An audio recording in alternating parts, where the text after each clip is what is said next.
Hi hello good morning ಎಲ್ರಿಗೂ friends. ಇದು ಅಕ್ಷಯ ತೃತೀಯ ದಿವಸ ಏನೆಲ್ಲ ಮಾಡಿದ್ದೆ ಅಂತ ಎಲ್ಲರಿಗೂ ಅಕ್ಷಯ ತೃತೀಯದ ಆರ್ಥಿಕ ಶುಭಾಶಯಗಳು.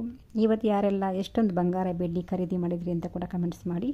ನಾನು ಏನು ತಗೊಂಡೆ ಇವತ್ತು ಅಕ್ಷಯ ತೃತೀಯ ದಿವಸ ಅಂತ ಕೂಡ ನಿಮಗೆ ಹೇಳ್ತೀನಿ, ಕೊನೆಯಲ್ಲಿ ಹೇಳ್ತೀನಿ. ಚಾನಲ್ಗೆ ಹೊಸಬರಾಗಿದ್ದರೆ ವಿಡಿಯೋನ ಕೊನೆವರೆಗೂ ನೋಡಿ, ಹೊಸಬರಾಗಿದ್ದರೆ ಸಬ್ಸ್ಕ್ರೈಬ್ ಮಾಡ್ಕೊಂಡು ನೋಡಿ. ಇಷ್ಟ ಆದರೆ ಲೈಕ್ ಮಾಡಿ, ಶೇರ್ ಮಾಡಿ, ಕಮೆಂಟ್ಸ್ ಮಾಡಿ. ನೋಡಿ, ಇವಾಗ ನಾನು ಬೆಳಗ್ಗೆ ಅವಲಕ್ಕಿ ಮಾಡಿದ್ದೀನಿ. ನಂತರ ನಾನು ಶುಕ್ರವಾರ ಹಬ್ಬಗಳ ದಿವಸ ಯಾವತ್ತೇ ಆಗಲಿ ಸ್ಟವ್ ಕ್ಲೀನ್ ಮಾಡಿಬಿಟ್ಟು ನಂತರ ರಂಗೋಲಿ, ನಂತರ ಅರಿಶಿನ ಕುಂಕುಮ ಇಟ್ಟು, ಹೂವು ಎಲ್ಲ ಇಟ್ಟು, ಸೊ ನಾವು ಅಡುಗೆ ಮಾಡುವ ಜಾಗ ಅನ್ನಪೂರ್ಣೇಶ್ವರಿ ಅಂತೀವಲ್ವ. ಸೊ ಹಾಗಾಗಿ ಇದೊಂದು ಖುಷಿ ಆಗುತ್ತೆ ನನಗೆ. ಬೆಳಗ್ಗೆ ಈ ಥರ ಮಾಡಿಬಿಟ್ರೆ ಅವತ್ತಿನ ದಿವಸ ಎಲ್ಲ ಒಂಥರ ನೋಡೋಕೆ ಚೆನ್ನಾಗಿರುತ್ತೆ ಸ್ಟವ್. ಈ ಥರ ಇದ್ದಾಗ ಏನಾದರೂ ಹೊಸ ಹೊಸ ಅಡುಗೆಗಳು ಮಾಡಬೇಕು ಅಂತ ಅನಿಸುತ್ತೆ. ನಂತರ ನೋಡಿ, ಬೆಳಗ್ಗೆ ತಿಂಡಿ ಎಲ್ಲ ಆಗಿತ್ತು, ಅವಲಕ್ಕಿ ಮಾಡಿದ್ದೆ. ಹಸ್ಬೆಂಡು ಆಫೀಸ್ಗೆ ಹೊರಟರು 9 ಗಂಟೆಗೆ, 8:30ಗೇನು. ನಾನಿವಾಗ ಇನ್ನೂ ಪೂಜೆ ಮಾಡಬೇಕು. ನೋಡಿ, ಹೂವು ಬಂದಿತ್ತು ಇವಾಗ, ತುಂಬ ಚೆನ್ನಾಗಿತ್ತು ಹೂವು ಮಾತ್ರ. ಸೊ ನಾನು ಎಲ್ಲ ಒಂದೊಂದು ಮೊಳ ತಗೊಂಡಿದ್ದೀನಿ. ಚಾವಂತಿಗೆ 1 ಮೊಳ, ನಂತರ ಗುಂಡು ಮಲ್ಲಿಗೆ 1 ಮೊಳ, ಮಳ್ಳೆ ಹೂವು 1 ಮೊಳ ಎಲ್ಲ ತಗೊಂಡೆ. ರೋಸ್ ಅಷ್ಟೊಂದು ಚೆನ್ನಾಗಿರಲಿಲ್ಲ, ಮಿಕ್ಕಿದ್ದು ಎಲ್ಲ ಚೆನ್ನಾಗಿತ್ತು. ಸೊ ಹಬ್ಬಗಳ ಟೈಮಲ್ಲಿ ಈ ಥರ ಏನಾದರೂ ಸಣ್ಣ ಪುಟ್ಟ ಮಲ್ಲಿಗೆ ಹೂವಿನಿಂದ ಪೂಜೆ ಮಾಡಿದ್ರೆ ದೇವ್ರ ಮನೆ ಎಲ್ಲ ತುಂಬ ಘಮ ಘಮ ಅಂತಿರುತ್ತೆ. ಸೊ ನಾನು ಹಬ್ಬಗಳ ಟೈಮಲ್ಲೇ ತುಂಬ ಮಲ್ಲಿಗೆ ಹೂ ಕೂಡ ಹಾಕ್ತೀನಿ ದೇವರಿಗೆ. ಕಳಶಕ್ಕೆಲ್ಲ ಚೆನ್ನಾಗಿರುತ್ತೆ ಮಲ್ಲಿಗೆ ಹೂ ಹಾಕಿದ್ರೆ. ನೋಡಿ, ಇವಾಗ ಎಲ್ಲ ಒಂದೊಂದು ಮೊಳ ಹೂವು ತಗೊಂಡಿದ್ದೀನಿ. 3 ಮೊಳ ತಗೊಂಡಿದ್ದೀನಿ. ಅವ್ರು ಇನ್ನೊಂದು 2 ಮೊಳ ತಗೊಳ್ಳಿ ಅಂತಂದರು. ಇಲ್ಲ ಸಾಕು ಅಂತ ನಾನು ಜಾಸ್ತಿ ಹೂವು ಮುಟ್ಕೊಳ್ಳೋಕೆ ಕೂಡ ಹೋಗೋಲ್ಲ ಅಷ್ಟೊಂದು. ಎಲ್ಲಾದರೂ ಹೋದರೆ ಕೂಡ 1 ಮೊಳ ಅಷ್ಟೇ. ಸೊ ನಾನು ಹೂವು ಮುಡ್ಕೊಳ್ಳೋಕೆ ಇಷ್ಟಪಡ್ತೀನಿ. ಸೊ ನನಗೆ ಮಳ್ಳೆ ಹೂವು ಅಂದರೆ ತುಂಬ ಇಷ್ಟ. ಪೂಜೆಗೂ ಚೆನ್ನಾಗಿರುತ್ತೆ, ಮುಡ್ಕೊಳ್ಳೋಕ್ಕೂ ಚೆನ್ನಾಗಿರುತ್ತೆ. ಎಲ್ಲ ಒಂದೊಂದು ಮೊಳ ತಗೊಂಡು, ಸೊ ನಂತರ ಅದೇ ಟೈಮಿಗೆ ತರಕಾರಿ ಕೂಡ ಬಂತು, ವೆಜಿಟೇಬಲ್ಸ್ ಬೇಕಾಗಿತ್ತು ನನಗೆ, ಸೊಪ್ಪು ಬೇಕಾಗಿತ್ತು. ಹಾಗೆ ಸೊಪ್ಪು ತಗೊಂಡೆ. ನೋಡಿ, ಹೂವು ಎಷ್ಟು ಚೆನ್ನಾಗಿದೆ. ನನಗೆ ಈ ಥರ ಹೂವು ಕಂಡ್ರೆ ಜಾಸ್ತಿ ತೊಗೊಂಡ್ಬಿಡ್ತೀನಿ ನಾನು, ಯಾಕೆಂದರೆ ದೇವ್ರ ಮನೆಯಲ್ಲಿ ಎಷ್ಟು ಹೂವು ಹಾಕಿದ್ರೆ ಎಷ್ಟು ಚೆನ್ನಾಗಿರುತ್ತಲ್ವ. ಇಲ್ಲಿ ನೋಡಿ, ಸೊಪ್ಪು ಬಂದಿತ್ತು ಮನೆ ಹತ್ರ. ಇಲ್ಲಿ ನಮ್ಮ ಲೇಔಟ್ನಲ್ಲಿ ಏನಂದರೆ ಖುಷಿ ಏನಂದರೆ ತರಕಾರಿ ಚೆನ್ನಾಗಿ ಬರುತ್ತೆ. ಇಲ್ಲಿ ಮನೆ ಮುಂದೆನೇ ಬರುತ್ತೆ. ಒಂದು 4-5 ಜನ ಬಂದು ತರಕಾರಿ ಮಾರು ಹೋಗ್ತಾರೆ, ಫ್ರೆಶ್ ಆಗಿರುತ್ತೆ. ಇವ್ರ ಹತ್ರ ಮಾತ್ರ, ಅಂಕಲ್ ಹತ್ರ ಮಾತ್ರ ಟೊಮೊಟೊ ಎಲ್ಲ ತುಂಬ ಚೆನ್ನಾಗಿರುತ್ತೆ. ಬಟ್ ಮನೆಗೆ ಟೊಮೊಟೊ ಸ್ವಲ್ಪ ಇತ್ತು, 2 kg ಎಕ್ಸ್ಟ್ರಾ ಇತ್ತು ಮನೆಯಲ್ಲಿ, ನಾನು ತಗೊಂಡಿಲ್ಲ, ಇಲ್ಲೇ ತಗೊಂಡಿದ್ದೆ ನಾನು. ಸೊಪ್ಪು ನೋಡಿ ಚೆನ್ನಾಗಿತ್ತು ಸೊಪ್ಪು. ನಂತರ ಸೌತೆಕಾಯಿ ತಗೊಂಡಿದ್ದೀನಿ. ಮಾವಿನಕಾಯಿ ಕೂಡ ತೋತಾಪುರಿ ಕಾಯಿ ನೋಡಿ ಬಂದಿದೆ, ಚೆನ್ನಾಗಿ ತಗೊಳ್ಳಿ ಅಂತ ಅಂದರು ಅವರು. ಬಟ್ ಮನೆಯಲ್ಲಿ ಇತ್ತಲ್ಲ ಸ್ವಲ್ಪ ಮಾವಿನಕಾಯಿ ಇತ್ತು. ಮಾವಿನಕಾಯಿ ತೊಕ್ಕು ಮಾಡ್ಬೋದು ಅಥವಾ ಮಾವಿನಕಾಯಿ ಚಟ್ನಿ ಮಾಡ್ಬೋದು, ತಗೊಂಡ್ರೆ ತುಂಬ ರೆಸಿಪೀಸ್ ಮಾಡ್ಬೋದು. ನಾನು ಮಧ್ಯಾಹ್ನಕ್ಕೆ ಸೊಪ್ಪು ಸಾರು ಮಾಡೋಣ ಅಂತ ಸೊಪ್ಪು ತಗೊಂಡಿದ್ದೀನಿ. ನಮ್ಮನೆ 2 ಹೊತ್ತಿಗೆ ಆಗುವಷ್ಟು ಸೊಪ್ಪು ಕಡಿಮೆನೇ ಹಾಕೋದು ನಾನು.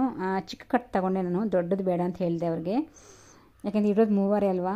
ಸೊ 2 ಹೊತ್ತಿಗೆ ಆಗುವಷ್ಟೇ ಮಾಡೋದು ನಾನು. ಡೈಲಿ ಅಷ್ಟೇ 2 ಟೈಮ್ಗೆ ಆಗುವಷ್ಟೇ ಸಾಂಬಾರು ಮಾಡ್ತೀನಿ ನಾನು. ಸ್ವಲ್ಪ ಮಾಡೋದೇ ಕಲ್ತ್ಕೊಂಡಿದ್ದೀನಿ. ಚಿಕ್ಕ ಕುಕ್ಕರಲ್ಲಿ ಎಲ್ಲ ಮಾಡ್ಕೋತೀನಿ, ಸ್ವಲ್ಪ ಮಾಡೋದು ರೂಢಿ ಮಾಡ್ಕೊಂಡಿದ್ದೀನಿ ಇವಾಗ.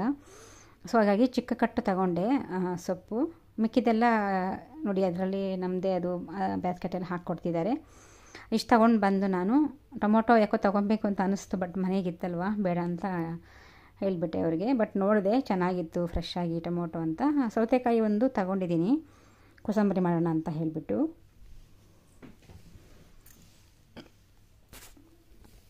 ಸೊ ಫ್ರೆಂಡ್ಸ್, ನೀವೆಲ್ಲ ಇವತ್ತು ಅಕ್ಷಯ ತೃತೀಯ ಅಲ್ವಾ, ಏನು ತೊಗೊಂಡ್ರಿ ಅಂತ ಕಮೆಂಟ್ಸ್ ಮಾಡಿ. ಸೊ ನಾವಂತೂ ಈ ಸಾರಿ ಶುಕ್ರವಾರ ಬಂದಿದೆ ಅಲ್ವಾ, ಸೊ ಹಸ್ಬೆಂಡ್ ಆಫೀಸ್ಗೆ ಹೋಗಿದ್ದಾರೆ. ಶನಿವಾರ ಆಗಿದ್ದರೆ ಮೇ ಬಿ ತೊಗೊತಾ ಇದ್ದಿ ಅನಿಸುತ್ತೆ ಬಂಗಾರ ಇವತ್ತು. ನೋಡಿ, ನನ್ನ ಚಿಕ್ಕ ರಂಗೋಲಿ ಬೆಳಗ್ಗೆ ಹಾಕಿದ್ದೀನಿ.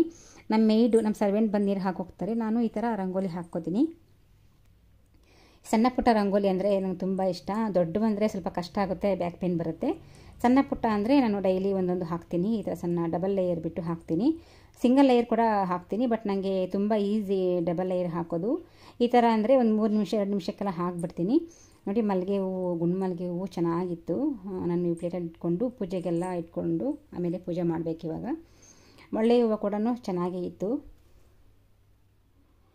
ಚಾವಂತಿಗೆ ಹೂವು ಎಲ್ಲ ಸೊ ಒಟ್ಟೊಟ್ಟಿಗೆ ತೊಗೊಂಡ್ಬಿಡ್ತೀನಿ ಈ ಥರ ಹಬ್ಬಗಳ ಟೈಮಲ್ಲಿ, ಸಣ್ಣ ಪುಟ್ಟ ಫಂಕ್ಷನ್ಗಳು ಚೆನ್ನಾಗಿರುತ್ತೆ ಅಂತ. ಫ್ರೆಂಡ್ಸ್, ನಾನು ಈ ಸಾರಿ ಏನೂ ತೊಗೊಂಡಿಲ್ಲ ಅಕ್ಷಯ ತೃತೀಯ ದಿವಸ, ಯಾಕೆಂದರೆ ನಾವು ಲಾಸ್ಟ್ ವೆಡ್ಡಿಂಗ್ ಡೇಗೇನೆ ನಮ್ಮ ಹಸ್ಬೆಂಡು ಒಂದು 10 ಗ್ರಾಮ್ ಗೋಲ್ಡ್ ಕೊಡಿಸಿದ್ರು. ಆಮೇಲೆ ನಂತರ ಮಗಳ ಬರ್ಡೇ ಕೂಡ ಒಂದು 6 ಗ್ರಾಮಲ್ಲಿ ಸೊ ಒಂದು ಚಿಕ್ಕ ಗೋಲ್ಡ್ ಕೊಡಿಸಿದ್ರು. ಹಾಗಾಗಿ ಆವಾಗ 6,000 ಇತ್ತು ಲಾಸ್ಟು ಏಪ್ರಿಲ್ ಮಾರ್ಚಲ್ಲಿ, ಇವಾಗ 7,000 ಆಗಿದೆ ಅನಿಸುತ್ತೆ ಮೇ ಬಿ. ಸೊ ಈ ಸಾರಿ ನಾವೇನು ಬಂಗಾರ ನಾವು ತಗೊಂಡಿಲ್ಲ ಅಷ್ಟೇ. ಈ ಸಾರಿ ಮನೆಯಲ್ಲಿ ಕ್ಲೀನಾಗಿ ಮನೆ ಕ್ಲೀನ್ ಮಾಡಿ ಸೊ ಪೂಜೆ ಮಾಡಿದಷ್ಟೇ ಈ ಸಾರಿ ಬಸವ ಜಯಂತಿಗೆ. ಇದು ನಮ್ಮ ಗಿಡದ ಒಂದು ಹೈಬಿಸ್ಕಸ್ ಅಂದರೆ ಸೊ ನೋಡಿ ಚೆನ್ನಾಗಿ ಕಾಣುತ್ತೆ, ಪಿಂಕ್ ಕಲರ್ ಅಂತೂ ಸಖತ್ತಾಗಿ ಕಾಣುತ್ತೆ ಫೋಟೋಗಳಿಗೆ. ಬಟ್ ಏನಂದರೆ ಈ ಹೂವು ಬೇಗ ಮುದ್ರಕೊಡುತ್ತೆ, ದಾಸವಾಳ ಹೂವು. ನೋಡಿ ಹೊಸಲು ಕೂಡ ಈ ಥರ ನಾನು ಚಿಕ್ಕದಾಗಿ ರಂಗೋಲಿ ಹಾಕ್ತೀನಿ. ಎಷ್ಟೇ ನಾವು ಪೇಂಟ್ ಹಾಕಿದ್ರೂ ಕೂಡ ನಾನು 2 ಗೆರೆ ರಂಗೋಲಿ ಹಾಕಲೇಬೇಕು. ಬಾಳೆಹಣ್ಣು ಇಟ್ಟಿದ್ದೀನಿ, ಕಾಯಿ ಕೂಡ ಹೊಡೆದಿದ್ದೀನಿ, ಅದು ಶೇರ್ ಮಾಡಿಲ್ಲ ನಿಮಗೆ. ಕಳಶಕ್ಕೆ ಗುಂಡ್ಮಲ್ಲಿಗೆ ಹೂ ಹಾಕಿ ಈ ಥರ ಸಿಂಪಲ್ಲಾಗಿ ಪೂಜೆ ಮಾಡಿದ್ದೀನಿ. ಸೊ ನಮ್ಮ ಅಕ್ಷಯ ತೃತೀಯ ದಿವಸ ಬಸವ ಜಯಂತಿ. ದೇವರು ಎಲ್ಲರಿಗೂ ಒಳ್ಳೇದು ಮಾಡಲಿ, ಎಲ್ಲರ ಕನಸು ನನಸು ಮಾಡಲಿ, ಎಲ್ಲರಿಗೂ ಒಳ್ಳೆಯ ಆರೋಗ್ಯ ಆಯಸ್ಸು ಕೊಟ್ಟು ಕಾಪಾಡಲಿ ಅಂತಲೇ ದೇವರಲ್ಲಿ ಪೂಜೆ ಮಾಡಿದ್ದೀನಿ. ಫ್ರೆಂಡ್ಸ್, ಒಂದು ವಿಷಯ ಹೇಳೋಕ್ಕೆ ಇಷ್ಟಪಡ್ತೀನಿ. ಯಾರು ದೇವರು ನಂಬ್ತಾರೋ ಸೊ ಅಂಥವ್ರಿಗೆ ದೇವರು ಕರುಣಿಸ್ತಾರೆ. ಸೊ ದೇವರು ಒಳ್ಳೇದು ಮಾಡ್ತಾರೆ ಅನ್ನೋಕ್ಕೆ ವೆಯ್ಟ್ ಮಾಡಬೇಕು ಅಂತಲೇ ಹೇಳ್ತೀನಿ. ಸೊ ದೇವರು ಎಲ್ಲರಿಗೂ ಒಳ್ಳೇದು ಮಾಡಲಿ ಅಂತ ಹೇಳ್ತಾ ಇವತ್ತು ನಾವು ಒಂದು ವಿಡಿಯೋ ಮಾಡ್ತಿದ್ದೀನಿ. ಮತ್ತೆ ಸಿಗೋಣ. Thank you for watching. Bye bye friends.